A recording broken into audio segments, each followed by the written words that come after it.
tiene dos definiciones para la palabra hacker.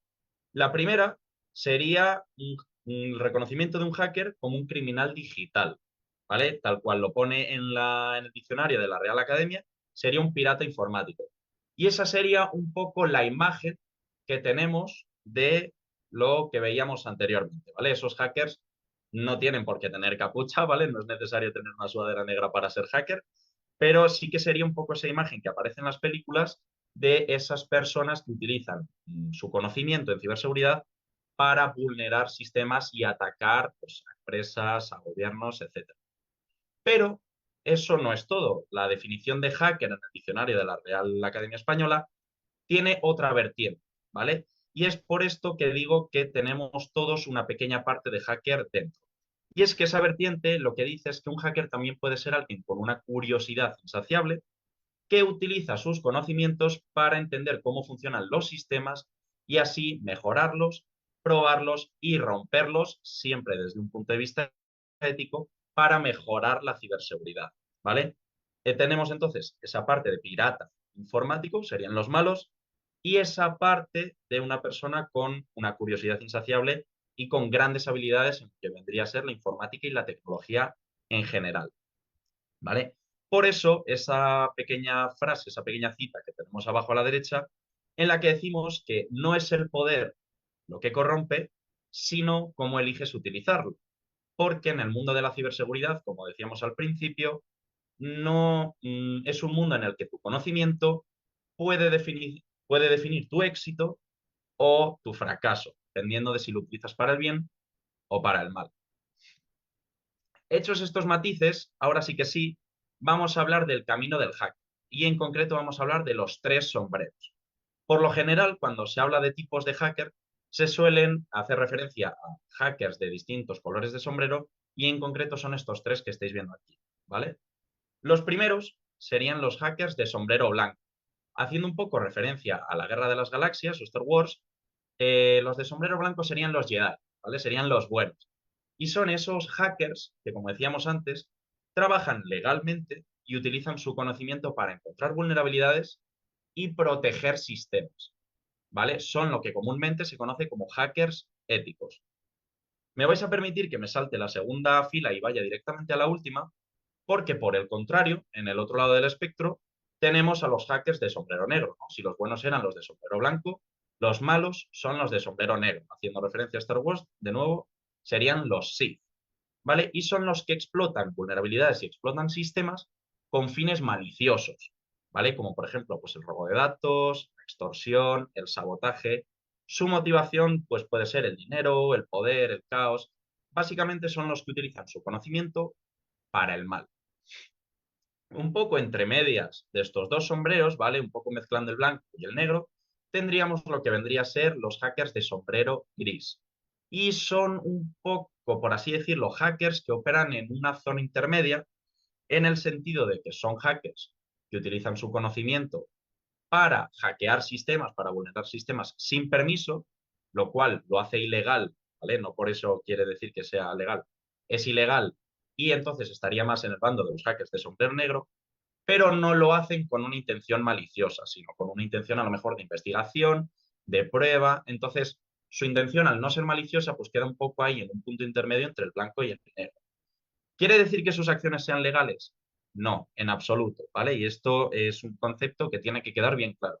Cualquier hacker que quiera probar un sistema sin permiso y sin autorización, lo que está haciendo es ilegal, ¿vale? Porque no cuenta con ese permiso para vulnerar un sistema para comprobar si tiene vulnerabilidades. Yo tenía un profesor en la universidad que hacía referencia a, por ejemplo, si un día tú llegas a casa, te encuentras a tu vecino dentro de tu casa sentado en el sofá y te dice, oye, tienes el cerrojo roto, el cerrojo de tu puerta está roto y se puede entrar. Es como, vale, te agradezco que me avises de que el cerrojo está abierto, que está roto y por eso se puede entrar en mi casa, no por ello te da permiso a que entres en mi casa sin mi permiso.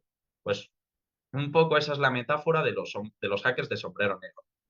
Entonces, eh, cuando uno empieza a aprender ciberseguridad y se mete en este mundo de la ciberseguridad y en el hacking, es cuando uno se encuentra con el dilema que se encuentra Anakin Skywalker. Y es que todos tenemos la decisión de si preferimos quedarnos en el lado de la fuerza y ser un hacker de sombrero blanco, o preferimos pasarnos al lado oscuro, lo cual espero que nadie de aquí lo haga, y queremos utilizar nuestro conocimiento para hackear y para destruir, ¿vale? Entonces, hecho toda esta introducción y presentados los tipos de hackers, espero que ahora más o menos se entiendan qué tipos de hackers podemos tener y cuál es el concepto. Aunque Julio ya ha hecho una presentación que la verdad que le agradezco enormemente porque era muy detallada y muy alabante, me presento, soy Dani y efectivamente yo también soy hacker, ¿vale? Como decía Julio, trabajo como manager en el equipo de ciberseguridad en PwC en España y dentro de PwC y dentro del departamento de ciberseguridad, lo que hago es utilizar mi conocimiento junto a mi equipo para hacer trabajos como hacker de sombrero blanco. Es decir, dentro de la empresa nos especializamos en consultoría de ciberseguridad y utilizamos nuestro conocimiento para, en los clientes que nos contratan, encontrar vulnerabilidades y avisarles para que las puedan remediar y además ayudarles a mejorar sus procesos de ciberseguridad para que los malos no les ataquen o por lo menos tengan más difícil atacarles. Además de esa faceta como consultor de ciberseguridad, como bien mencionaba Julio al principio, también soy cofundador junto a mi compañero Álvaro de la cuenta de redes sociales Overtips, en la que hacemos básicamente divulgación de ciberseguridad en distintos ámbitos, siempre desde un punto de vista divulgativo y para todos los públicos, para llamar a la gente la atención y que puedan entrar en el mundo de la ciberseguridad de una forma un poquito más amistosa. ¿Vale? Como os decía, yo personalmente me dedico a la consultoría de ciberseguridad y por lo tanto estoy dentro del mundo de los hackers de sombrero blanco. Pero a su vez estos hackers de sombrero blanco se pueden separar en dos equipos, ¿vale? Uno sería el Blue Team y otro sería el Red Team, ¿vale? El Blue Team, dentro de los hackers de sombrero blanco, por así decirlo, sería especialistas en defensa, ¿vale? Y son esos profesionales que utilizan su conocimiento de ciberseguridad para monitorizar, detectar y responder ante cualquier tipo de amenaza o incidente en las instalaciones en las que están contratados, ¿vale? Por ejemplo, también se puede encargar de proteger activos, bastionándolos, parcheándolos, desplegando anti-malware, protegiendo la red. Son, por así decirlo, como decía, ese equipo de defensa. ¿Cuáles son sus principales características? Pues como decía, la detección de intrusiones, la respuesta ante incidentes, por ejemplo, en el caso de que una empresa sufra un incidente, pues ellos se encargarían de analizarlo, ver cuál es el origen, intentar solucionarlo y además hacer un análisis forense, que es otra de sus características, ¿vale? Un análisis forense digital es exactamente igual que un análisis forense de la vida real. Igual que cuando ha habido, por ejemplo, un asesinato o un crimen, los investigadores, los detectives se encargan de buscar evidencias y ver qué es lo que ha ocurrido y cuál ha sido la causa en este caso, por ejemplo, de la muerte, pues los analistas forenses informáticos se encargan de analizar los sistemas para encontrar pruebas de qué ha ocurrido y cómo ha ocurrido ese incidente. Y por último, se encargan de gestionar las vulnerabilidades, es decir, cualquier vulnerabilidad que se encuentre en un sistema, ellos mismos se encargan de intentar solucionarla, ya sea a través, como decía, de un parche o de alguna medida alternativa, como por ejemplo capar la red. Esa sería la descripción del Blue Team. Por otro lado, tendríamos al Red Team, ¿vale? El Red Team, igual que el Blue Team era especialistas en defensa, el Red Team serían los profesionales especialistas en ataque. ¿Vale? Y estos de lo que se encargan es de poner a prueba las defensas que hubieran configurado el equipo del Blue Team. Es decir, son personas que tienen el conocimiento del lado oscuro o son capaces de entrar en sistemas, vulnerar sistemas, hackear sistemas, pero siempre desde un punto de vista ético y con el objetivo de encontrar vulnerabilidades antes de que los verdaderos enemigos las encuentren y las puedan explotar y así arreglarlas. ¿Cuáles son sus especialidades? Pues como bien tenéis aquí, pruebas de penetración, ¿vale? Los famosos pen testing a los que se dedica la gente de la ciberseguridad. Se dedican también a generar pruebas de ingeniería social, los típicos correos de phishing para poner a prueba a los empleados para ver si están preparados para responder a un phishing. se encargan de explotar vulnerabilidades, ¿vale? Esas mismas vulnerabilidades que el Blue Team luego va a gestionar, el Red Team se encarga de explotarlas y encontrarlas. Y por último, se encargan de simular amenazas, ¿vale? Ya no solo hacer test de penetración en un solo sistema, sino simular amenazas más completas que engloben distintos sistemas y puedan simular un ataque real, de un atacante real. Además, como punto adicional a este Blue Team y a este Red Team, tenemos una mezcla que sería el Purple Team, ¿vale? Este Purple Team no deja de ser un equipo de especialistas que tienen conocimiento de ambos mundos, tanto el Blue como del Red, y están un poco entre medias para asegurar que la comunicación entre ambos sea lo más fluida y lo mejor posible, ¿vale? Dicho esto, ya conocéis todos cuáles son las nociones y cuáles son los distintos equipos y cómo funciona el lado del bien, el lado de la fuerza de la ciberseguridad y cómo se organizan los buenos, los hackers éticos. Ahora bien, igual que conocemos a los hackers buenos, también es importante conocer a los hackers malos, ¿no? Porque como decía Sun Tzu en El arte de la guerra, conoce a tu enemigo y conócete a ti mismo, ¿vale?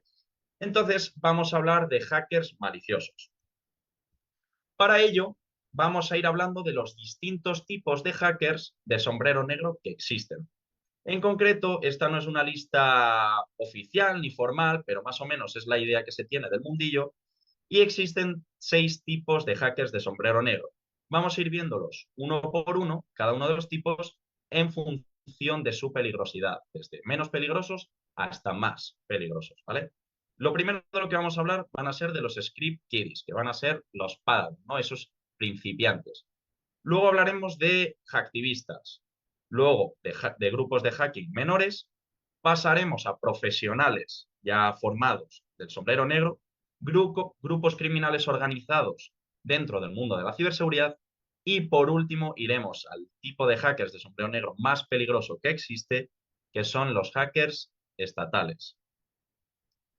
Empezando por los script kiddies, como decía, estos serían, por así decirlo, haciendo referencia a Star Wars, los Padawan, ¿vale? Los aprendices del mundo del hacking de sombrero negro.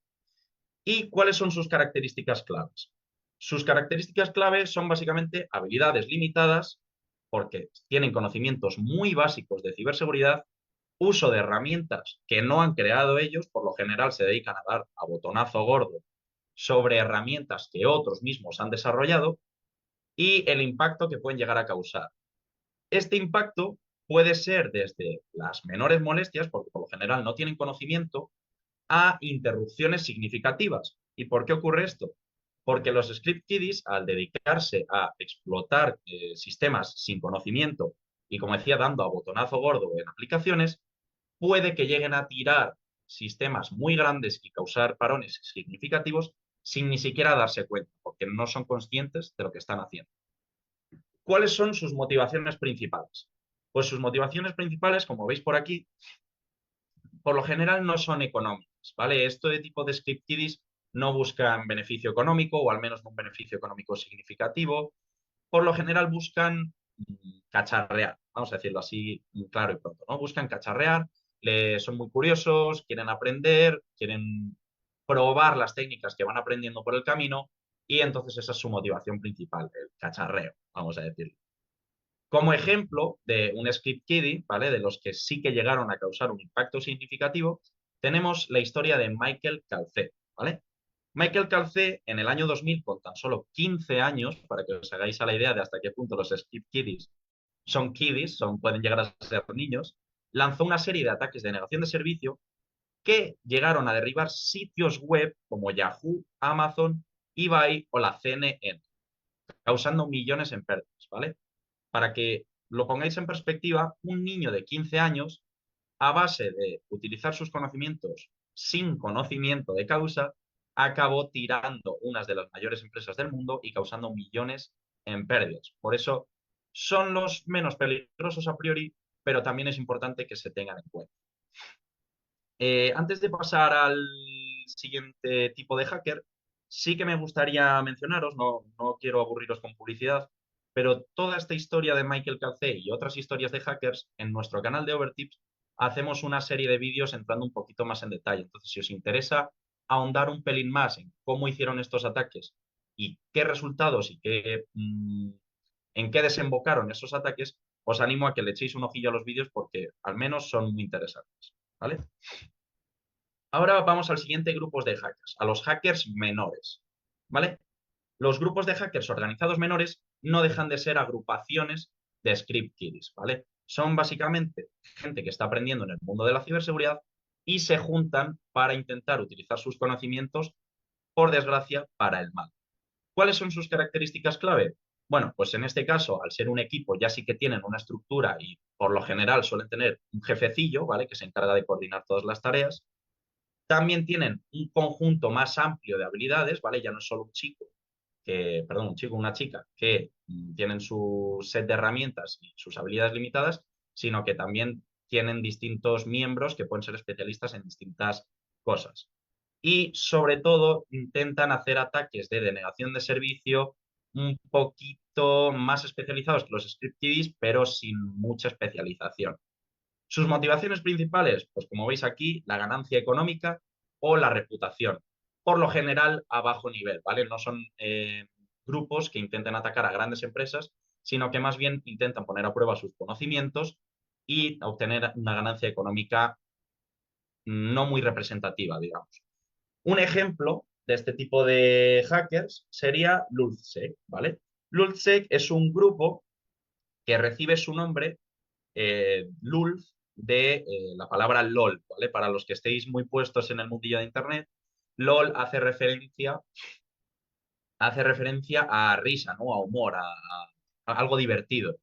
Y principalmente este grupo de hackers empezó a hacer una serie de ataques contra organizaciones como las que estáis viendo aquí, como Sony, incluso la CIA o Fox News, todo simplemente por diversión, ¿vale? Su objetivo era atacar a estas empresas para reírse.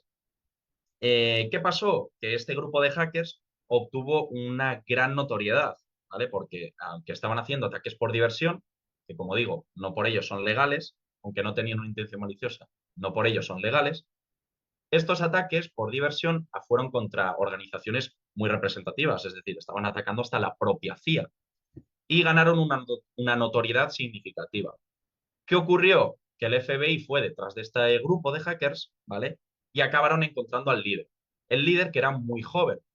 Y como era un líder muy joven y estaba asustado, a lo que se dedicó fue para evitar o para reducir su condena, a delatar al resto de miembros, que también eran muy jóvenes, incluso menores de edad, ¿vale? Si no recuerdo mal, uno de los chicos tenía 18 años y otro 16, ¿vale? Para que os hagáis una idea de el tipo de personas que suelen estar en esta categoría de hackers. Ahora pasamos al siguiente grupo de hackers, ¿vale? Que serían los hacktivistas, ¿vale? Que seguramente este sea un grupo de hackers de los que más os suena, sobre todo, obviamente, por Anonymous. Aprovechando además hoy que es 5 de noviembre, para los que no hayáis visto la película de V de Vendetta, es un día muy representativo para todos aquellos que llevan la máscara de Anonymous.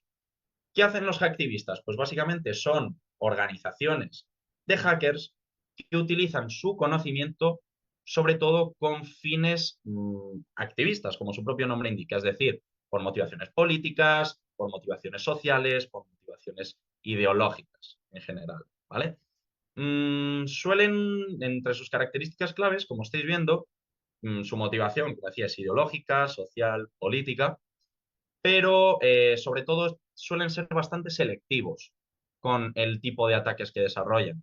Entonces, por lo general, atacan a gobiernos de países que están en situaciones un poco comprometidas o a grandes corporaciones que estén metidas o involucradas en grandes escándalos, ¿vale? ¿Cuál es su motivación principal? Pues en este caso, como decía, no suele ser el dinero, no suele ser la reputación, sino suele ser darle visibilidad a su causa y proteger frente a injusticias. Incluso puede que en algunos casos pueda ser la venganza. Es decir, en algunos casos, algunas noticias muy polémicas, en las que una corporación se puede considerar que ha hecho algún tipo de acto injusto contra una persona, este tipo de hackers pues, suele tomar alguna represalia o alguna venganza contra esta corporación. Como ejemplo muy representativo, y ya lo venía anunciando desde antes, tenemos al grupo Anonymous, ¿vale? El grupo Anonymous lleva muchos años en el mundo del hacking, pero sí que es importante que se sepa que el grupo Anonymous no es un grupo oficial formalizado, ¿vale? Es posible que haya algunas cabezas más representativas, sin embargo, Anonymous no es un grupo, sino es un movimiento. Es decir, a lo largo de los años, Anonymous al principio surgió, si no me equivoco, no recuerdo si fue en Reddit o fue en 4chan, surgió como una serie de personas que comentaban en hilos sobre hacking y ciberseguridad con usuarios anónimos, ¿no? Al estar en inglés, de ahí su nombre Anonymous. No se sabía quién eran, no eran un usuario que se llamase Anonymous, sino que no tenían su nombre público y por eso aparecía Anonymous. Empezaron a hacer esta serie de movimientos en el mundo de la ciberseguridad y Anonymous se acabó convirtiendo a lo largo de los años, como digo, en un movimiento. No se sabe, al menos no públicamente, si tienen algún tipo de líder o tienen algún tipo de estructura, ¿no? De gobierno, por así decirlo, del grupo, en el que tengan un líder, una serie de sublíderes, de dónde están ubicados y demás. Se tiene Anonymous como un movimiento social, ¿vale? Alguien que quiera promover una causa social utilizando el hacking, es posible que se adueñe de la marca de Anonymous y acabe utilizándolo como un escudo para representar esa causa. Pasamos a el siguiente grupo de hackers, que serían los profesionales del sombrero negro, ¿vale? En este caso, de nuevo, volvemos a hablar de un solo individuo, pero son, en este caso, no como los script kiddies, sino la evolución, ¿vale? Son personas que ya tienen sus conocimientos asentados, tienen, como veis en las características clave, habilidades técnicas muy avanzadas y muy sofisticadas y son capaces de crear sus propias herramientas de hacking. Por ejemplo, pueden crear sus propios malware o sus propios exploits. Así que, en este caso, al contrario que los script kiddies, no son personas que se dedican, como decía antes, a dar al botonazo gordo para ejecutar herramientas que ya están precreadas y simplemente dar clic, clic, clic hasta que consigas hackearlos, sino que utilizan su conocimiento para crear scripts adaptados y así atacar de una forma un poquito más especial a sus objetivos. De esta forma también evitan ser detectados, ¿vale? Algo que no he dicho de los script kiddies es que al no tener tanto conocimiento y al acabar haciendo ataques tan de botonazo gordo, es muy probable, altamente probable, que les acabe pillando. Están matando moscas, ¿vale? El objetivo que estén intentando probar. En cambio, estos profesionales sí que tienen más conocimientos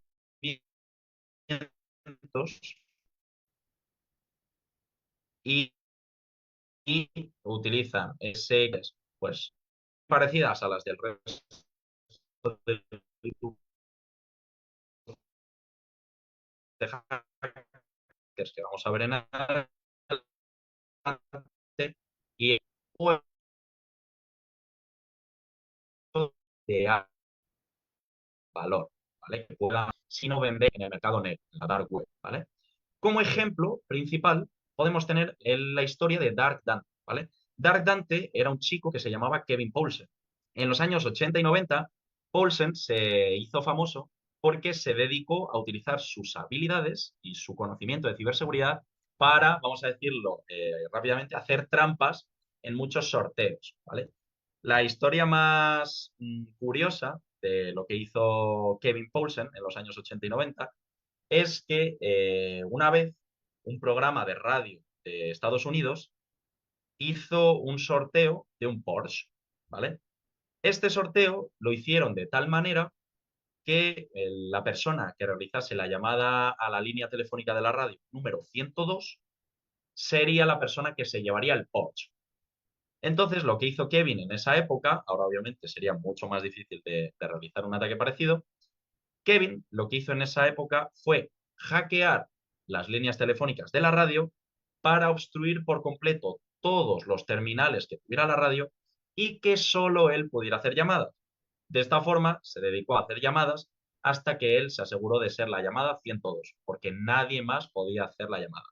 De esta forma, Kevin hizo trampas, acabó llevándose un Porsche y más adelante se descubrió que no solo se había llevado ese Porsche, sino que utilizando esta misma técnica, había ganado otro Porsche en otro sorteo y había ganado muchos sorteos de dinero e incluso un viaje a Hawái. Hasta aquí no deja de ser una historia en la que está utilizando su conocimiento para el mal, pero dentro de lo que cabe no está causando graves daños. Sin embargo, ya llegó un punto en el que Kevin utilizó sus habilidades para algo mucho peor. Y fue cuando intentó acceder a bases de datos del gobierno estadounidense y le acabaron pillando y acabó con una condena a prisión. ¿Vale? En este punto, Kevin pasó de ser un script kiddie o una persona muy interesada por la ciberseguridad que utilizaba sus conocimientos para algo medianamente benigno para pasarse al lado oscuro totalmente, acabar siendo un profesional del sombrero negro y utilizar su conocimiento contra el gobierno. Lo que, como veis aquí, pues como decía, le acabó llevando a prisión. Sin embargo, como toda buena historia, Kevin tuvo una redención y al salir de la cárcel utilizó su conocimiento para reinventarse y convertirse en periodista de ciberseguridad. Me gustaría que os quedaseis con esta última frase, ¿vale? Porque esto es algo que es muy común en el mundo del hacking, ¿vale? Al igual que le ocurre a Anakin, que se pasa al lado oscuro, se convierte en Darth Vader y al final de su vida se redime, se arrepiente y ayuda a Luke a ganar la batalla final, ¿vale? En el mundo del hacking también hay muchos hackers de sombrero negro que después de recibir su merecido y darse cuenta del daño que han causado, se redimen y vuelven al lado de la fuerza, ¿vale? Se vuelven al mundo de los hackers éticos. En este caso, Kevin se convirtió en periodista de ciberseguridad. Hay muchos casos de profesionales de sombrero negro que cuando se redimen eligen o trabajar para el gobierno y así ese mismo gobierno al que han hackeado les da la oportunidad de redimirse y ayudarles a utilizar su conocimiento para el bien, o acaban trabajando, por ejemplo, como consultor de ciberseguridad, ayudando a empresas a mejorar su posición. ¿Vale? Y ahora vamos a hablar de los grupos de hackers organizados. ¿Vale? Antes hemos hablado ya de 3 agrupaciones de hackers, ¿no? Que serían los grupos menores, esa agrupación de script kiddies, los hacktivistas, y ahora vamos a hablar de los grupos de crimen organizado. ¿Vale? Este tipo de hackers de sombrero negro serían similares a lo que vendrían a ser los cárteles, por así decirlo, pero del mundo de la ciberseguridad. Es decir, estos ya son grupos muy organizados, muy estructurados, que tienen claramente una estructura de gobierno, ¿no? Con su respectivo líder, sus distintas divisiones, etcétera. Y en este caso son grupos que tienen muchos recursos financieros y suelen utilizar estrategias un poquito más a largo plazo, ¿vale? No son grupos que se centren en hacer un solo ataque y ya, sino que lo profesionalizan, por así decirlo. Intentan trabajar, vivir de ello y utilizan su conocimiento para ir explotando distintas empresas, distintos sistemas, ¿vale? En este caso, sus motivaciones, como el resto de hackers, más allá de los script kiddies, pues son las ganancias financieras, el fraude bancario y el robo de datos. La diferencia, que este grupo de hackers, al ser mucho más profesional, lo llevan al siguiente nivel, ¿vale? Lo tienen mucho más profesionalizado y se dedican a extraer sumas mucho más grandes de dinero o sumas mucho más grandes de datos, ¿vale? Que puedan luego o exfiltrar o vender o, por ejemplo, utilizarlo como un ransomware para, vamos a decirlo, para coaccionar a las empresas a las que atacan a que les paguen un rescate. Como ejemplo de este tipo de hackers y de este tipo de ataque, el de ransomware, tenemos el de Revil, ¿vale? Revil es uno de estos grupos organizados que también se conocía como Sodinokibi y era un grupo muy famoso por su utilización del ransomware. Esta empresa básicamente se dedicaba a preparar distintas muestras de ransomware y distribuirlas en distintas víctimas que el que cayese acababa infectando todos sus sistemas y para el que no sepa cómo funciona un ransomware a día de hoy, Básicamente lo que hace es un malware, un tipo de virus, que te infecta tu ordenador, te cifra todos tus ficheros y te pide una contraseña, o sea, perdón, te pide un rescate, por lo general a modo de criptomoneda, suele ser Bitcoin, para que si tú les pagas, ellos te dan una contraseña que te permite desbloquear tus ficheros. Como digo, este tipo de grupos lo tienen muy profesionalizado y suelen atacar a empresas sobre todo muy grandes. No suelen atacar a gobiernos, aunque hay veces que los gobiernos caen, porque los gobiernos por lo general, como se suele decir en las películas, no negocian con terroristas y no suelen pagar este tipo de rescates. Sin embargo, hay muchas empresas que sí, que los acaban pagando. Entonces, estos hackers se dedican a ello. Un ejemplo es el ataque que hizo este mismo grupo a la empresa Casella hace 4 años. Y como curiosidad, este tipo de hackers no solo distribuían su propio ransomware, sino que además ofrecían servicios, llamémoslo así, de ransomware as a service. Es decir, si alguien les contactaba, otro grupo de hackers quería desarrollar un ransomware para utilizarlo, pues este grupo o este grupo criminal lo utilizaba, o sea, les desarrollaba ese ransomware y recibía un pago a cambio para que esa empresa lo utilizase, ¿vale? Como veis, está muy profesionalizado, pero no por ello, en absoluto, esto es algo legal. De hecho, esto es algo que causa muchos impactos a lo largo del mundo, ¿vale? Y por último, vamos a hablar del grupo de hackers más peligroso que existe, ¿vale? Y son los hackers estatales. Los hackers estatales son grupos de hackers, son profesionales de sombrero negro que representan o están bajo el paraguas de gobiernos de países. Es decir, son grupos de hackers que están amparados por el gobierno y esto quiere decir que pueden utilizar sus conocimientos muchas veces sin limitaciones. Es decir, este grupo de hackers que mencionamos anteriormente, los grupos criminales organizados, no están amparados por gobiernos. Entonces, son muy perseguidos por los gobiernos nacionales, como puede ser el FBI, la Interpol, etcétera, ¿vale? Estos, por el contrario, sí que están amparados por sus propios gobiernos, utilizan su conocimiento para temas de espionaje, etcétera. Entonces, al estar amparados, no tienen tantas limitaciones. Claro, como decimos que no tienen limitaciones, es que no tienen limitaciones a nivel jurídico y por lo general tampoco a nivel de recursos, ¿vale? En este caso, puede que los gobiernos les puedan dar recursos ilimitados, tanto a nivel de software y de infraestructura, ¿vale? De computación, vamos a decirlo, como a nivel económico, ¿vale? Les pueden dar todos los recursos que necesiten. ¿Qué tipo de motivación tienen este tipo de hackers, los hackers estatales? Pues su motivación suele ser la que le dicta el gobierno de su país. Es decir, por lo general, en este caso ya no buscan beneficio económico ni reputación, sino que trabajan un poquito más en las sombras y suelen dedicarse a espionaje entre países, rivales sobre todo, sabotaje de infraestructuras críticas, es decir, a nivel ciberguerra se dedican a intentar explotar vulnerabilidades en las infraestructuras críticas de los enemigos para debilitarlas o pararlas. Ahora os contaré un pequeño ejemplo muy notorio. La interferencia electoral y política, interferir, por ejemplo, en elecciones de países que estén mismamente en elecciones y por lo general un poquito más tercermundistas, y el robo de secretos militares e industriales, ¿vale? Como decía, el espionaje.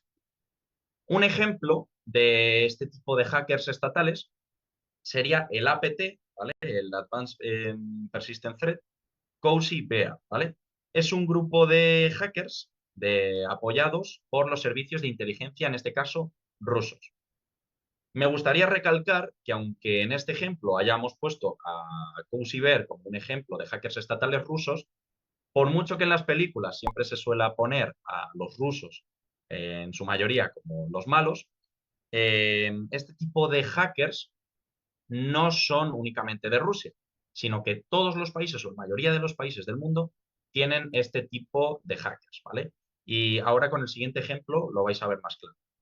Por terminar con la historia de Cozy Bear fue responsable de muchos ataques a gobiernos, en concreto, al ser de Rusia, contra Estados Unidos. Por ejemplo, hicieron una intrusión en el Comité Nacional Demócrata de Estados Unidos. Pero como digo, se dedican a atacar distintas gobiernos o instituciones diplomáticas, principalmente de Estados Unidos. Decía antes que los rusos, aunque se los pinte por lo general como los malos en las películas, en las historias, en las noticias, ¿no? Es importante que aquí seamos un poquito objetivos y tengamos claro que este tipo de grupo de hackers pueden ser de cualquier país. Y os lo digo porque, igual que hablábamos de ataques de Rusia contra Estados Unidos, también existen este tipo de grupos en Estados Unidos. Uno de los ejemplos más notorios, y haciendo también referencia a sabotaje de infraestructuras críticas, sería el ataque de Stuxnet, ¿vale? Stuxnet fue un gusano informático que hace ya unos años, no recuerdo exactamente el año, se utilizó presuntamente por el gobierno de Estados Unidos y el de Israel, digo presuntamente porque no se confirmó nunca oficialmente, se realizó presuntamente por estos países y era un gusano informático que alguien a través de un USB consiguió instalar en las instalaciones de enriquecimiento de uranio de Irán. Lo que hacía este gusano informático era poco a poco ir deteriorando el funcionamiento de esas plantas, lo que acabó, por así decirlo, mmm, afectando, ¿no? Saboteando las infraestructuras críticas, ¿no? Esas plantas de enriquecimiento de uranio de Irán, y retrasó el desarrollo nuclear de Irán durante muchísimos años, porque esas infraestructuras críticas se vieron afectadas por un simple gusano informático que alguien instaló con un USB. ¿Vale? Entonces, como decía, este tipo de hackers pueden venir de cualquier bando. Seguramente todos los que estéis aquí, todos vuestros países tengan este tipo de hackers, ya sean más conocidos o más famosos, como es el caso de Cozy Bear, o el ejemplo del grupo Lazarus de Corea del Norte, o estén más en las sombras. Por lo general, obviamente, trabajan más en las sombras. Con todo esto, y ahora poniendo en perspectiva las consecuencias que tiene el mundo del hacking de sombrero negro, aquí estáis viendo un poco cuál es el precio de pasarse al lado oscuro. Anualmente, el hacking, el cibercrimen, causa pérdidas multimillonarias en todo el mundo. Como estáis viendo aquí, en 2024 se registraron más de 6 billones de dólares en pérdidas alrededor de todo el mundo, ya fueran por exfiltraciones de datos, ya fueran por denegaciones de servicio o ya fuera por cualquier tipo de robo económico que se pudiera causar. Por lo general, estas pérdidas, a día de hoy, suelen causarse sobre todo por denegaciones de servicio, es decir, ataques principalmente de ransomware, que es el ataque que más de moda está últimamente, son ataques que cifran datos y por lo tanto no te dejan operar y te tienen sin operar mucho tiempo. Un ejemplo muy notorio es el ransomware que sufrió hace relativamente poco la empresa Jaguar, la empresa que hace coches de Jaguar, sufrió un ransomware y ha estado durante semanas sin operar y sin fabricar coches porque no pueden utilizar sus sistemas informáticos. Eso lo que ha causado es que hayan perdido mucho dinero porque no han podido crear esos coches y obviamente venderlos.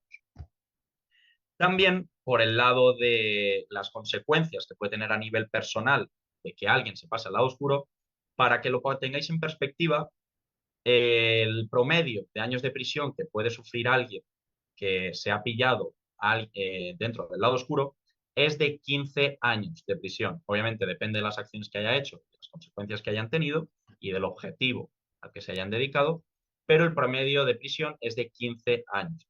Entonces, todos los que hemos visto anteriormente, por lo general, ¿vale? Todos los que veíamos han sufrido algún tipo de condena, ya se haya pillado al líder, a todo el grupo de hackers o a un único individuo que sea un profesional del sombrero negro.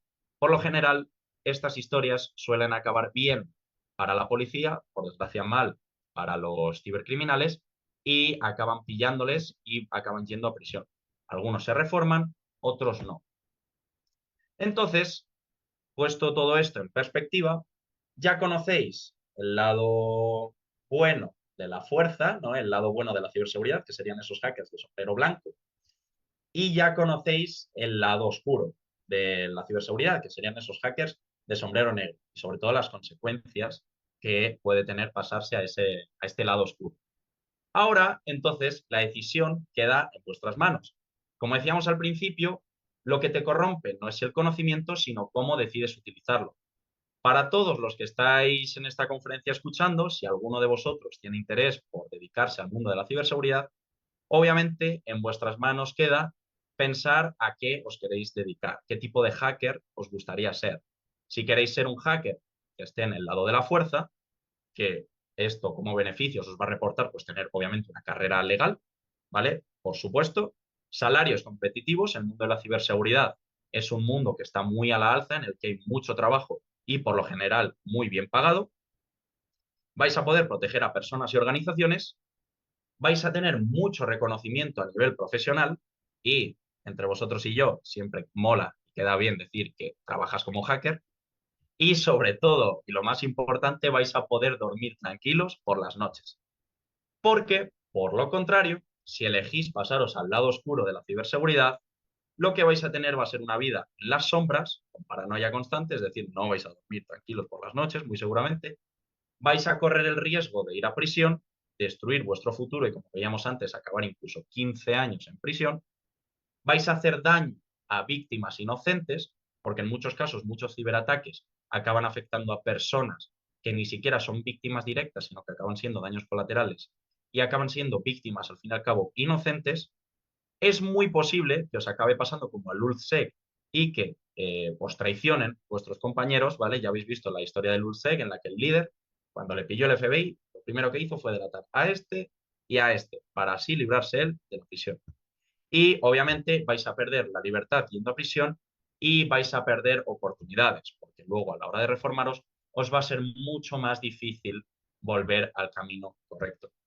No sé vosotros, yo creo que la elección es obvia, ¿vale? Yo obviamente, como os había dicho antes, soy un hacker de sombrero blanco, estoy en el lado de la fuerza y espero que con todas estas reflexiones todos vosotros también seáis del lado de la fuerza.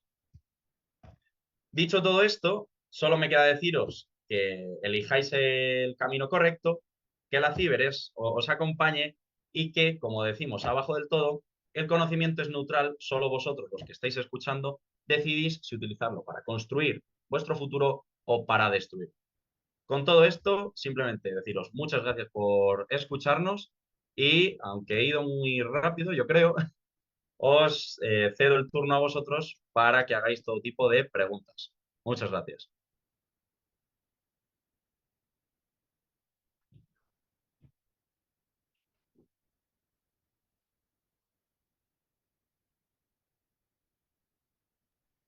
Bien, pues vamos a comenzar con la parte de preguntas y respuestas. Así es que, chicos, si gustan preguntarle a Daniel algo, los espero para que me puedan ir comentando.